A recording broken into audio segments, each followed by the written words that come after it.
Assalamualaikum warahmatullahi wabarakatuh. Berjumpa lagi di channel Jalan Lurus. Pada kesempatan kali ini kita akan melihat ya reaksi dari teman-teman bagaimana kasus di 300 triliun ini korupsi ini. Ternyata Mahkamah Agung memutuskan keputusan yang sangat menjadi kontravensi teman-teman. Di mana cuma dihukum 6,5 tahun ya. Tapi ada juga video yang viral, Pak Presiden Prabowo mengatakan kepada menteri-menterinya, sekarang ini warga negara Indonesia ini udah gak bodoh lagi ya. Walaupun di jalan dimanapun mereka itu udah pintar ya. Harusnya dihukum 50 tahun teman-teman. Dan kita lihat nih, seperti apa statusnya dan bagaimana tanggapannya.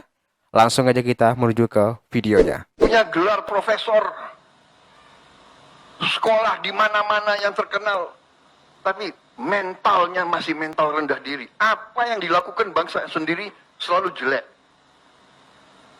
Belum kita bekerja sudah mulai nyinyir. Saya nanti akan cari ahli-ahli hukum. Apa wewenang yang bisa saya berikan kepada aparat.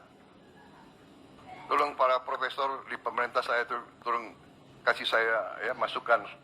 Nanti saya dibilang nggak ngerti hukum lagi. Dan saya mohon ya, kalau sudah jelas melanggar, jelas mengakibatkan kerugian triliunan, ya semua unsurlah.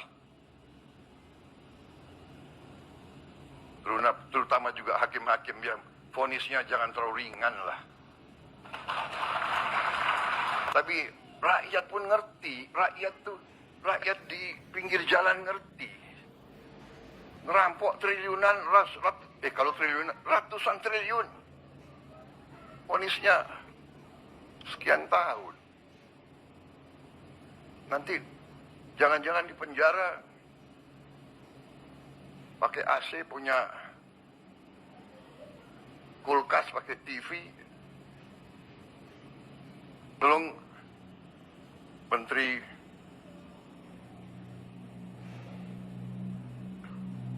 Pemasyarakatan ya, Jaksa Agung naik banding nggak? Naik banding ya? Naik banding. Vonisnya ya 50 tahun begitu kira-kira. Saya tidak mau nyalahkan siapapun. Ini kesalahan kolektif kita. Mari kita bersihkan. Makanya saya katakan, aparat pemerintahan kita gunakan ini untuk membersihkan diri, untuk membenahi diri sebelum nanti rakyat yang membersihkan kita. Lebih baik kita bersihkan diri kita sendiri. Rakyat kita itu bukan rakyat yang bisa dibohongi terus. Sudah jelas kerugian sekian ratus triliun. Vonisnya seperti itu.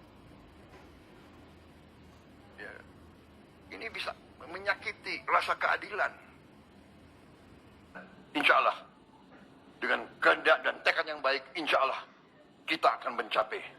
Indonesia harus mempunyai pemerintah yang bersih.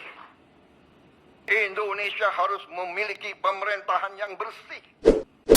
Ya capek-capek kuliah di luar negeri, bayar pakai duit sendiri, berjuang sendiri, kagak ada beasiswa. Ngelihat berita di Indonesia, koruptor 271 triliun cuman dihukum 6,5 tahun, denda 1 miliar, terus harus ngembaliin harta 271 M. Berasa gila gue.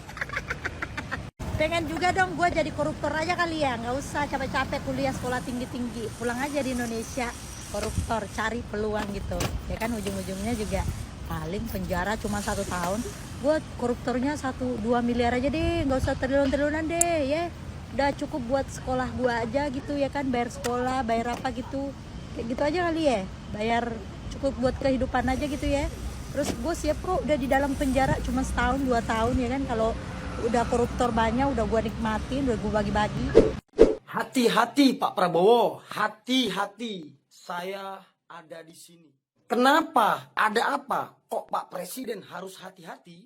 Dengan adanya kasus korupsi 300T yang diponis 6,5 tahun dan denda 1 miliar, maka akan semakin banyak tumbuh koruptor-koruptor baru di negeri kita ini. Itu hati-hati yang pertama, Pak. Yang hukumannya hukuman mati saja, masih ada juga yang korupsi. Apalagi yang hukumannya cuman sekedar seperti itu. Wih, enak kali lah, ya kan? Pasalnya, pejabat nakal akan mikir. Korupsi 300T dihukum hanya 6,5 tahun. Didenda cuma 1 miliar. Wah, enak nih. Kalau aku korupsi setengah dari jumlah itu, berarti hukumanku pun setengah dari itu. Dan dendanya pun setengah dari itu juga. Wih, mantap nih. Aku masuk penjara, keluargaku bahagia. Di penjara, kamar juga bisa kubeli. Kusulap jadi kamar mewah. Mantap juga nih. Gitu mikirnya. Dan hati-hati yang kedua, ya, negeri kita Indonesia ini, ya, gemah ripa loh jinawi. Tetapi gegara ini, ya, hilang deh gemah ripa loh jinawinya. Sekarang jadi negeri para koruptor. Ingat, negeri para koruptor. Bukan negeri para ketua ya. Filmnya Abang dah. Udah tahu kalian filmnya? Kalian tontonlah dulu ya. Dilansir dari Tempo.co, Mahkamah Agung menyatakan perlu mengubah undang-undang untuk menghapus pertimbangan meringankan karena seorang terdakwa bersikap sopan selama persidangan. MA menyampaikan hal itu merespon pertimbangan meringankan terhadap hukum terdakwa kasus korupsi. Jadi apa tanggapan Anda dengan kasus korupsi ini? Silakan cantumkan di dalam komentar.